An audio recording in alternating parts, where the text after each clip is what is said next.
Hello, Zodiac family. I wanted to touch base with you and let you know what we're seeing in real estate right now because things are shifting and things are changing and things are starting to pop. So normally we see, end of February, things start to pick up and track upwards. We start to get busier. We start to see more buyers hit the market. But of course, this year we had pandemic, which has been one of the most fascinating phenomenons I've seen in my career as a realtor. And so what we're seeing now is because we have these phases of reopening things, we've got people who are a little tired of waiting things out. We've got the weather that's finally shifted to spring and we're seeing some beautiful days. People are starting to come out.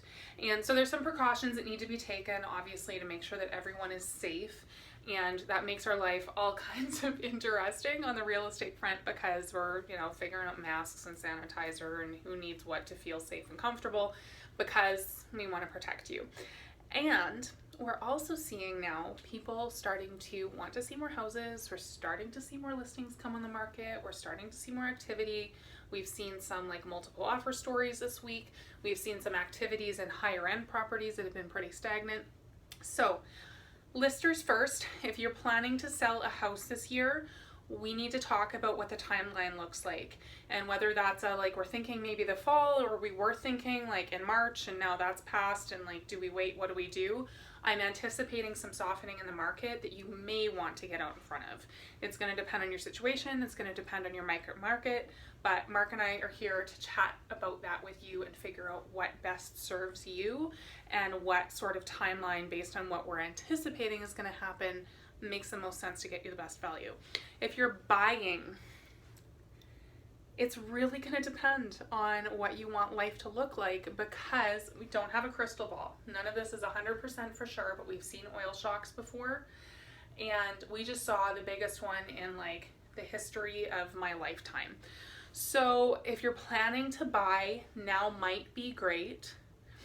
Waiting a month or two may also be great to take advantage of some softening. So really going to depend on lifestyle factors. Have you sold a place and now you need a place to live versus is it kind of we'd like to make a move this year, but meh. So let's have those conversations too. And we're really excited about things getting back to some form of normal or new normal so that we can revisit some exciting events that we had planned. We'd planned to do a big barbecue, bouncy castles, and wine with Juli and all sorts of things, and it's not obviously been a possibility. So we miss you all, and we will plan when we can to do some fun connecting things that we can see you. In the meantime, reach out. We'd love to hear from you, love to chat with you, real estate or not, honestly. If you're not planning a move this year, cool. I'd love to hear from you anyway and hear about how you're doing. And I'd love to hear about how your kids are doing for those of you that have kids, and how your dogs are doing for those of you that have dogs, and how your cats are doing, I guess. I'm not really a cat person, but that's okay. If you love cats, I love your cats. Anyway, I'm rambling now, so we're going to call that good for now, and just know that we're here, and we've got you. Whatever you need, whenever you need it, give me a shout or give Mark a shout, and we will walk you through the process. Okay, all my virtual love and hugs. Bye.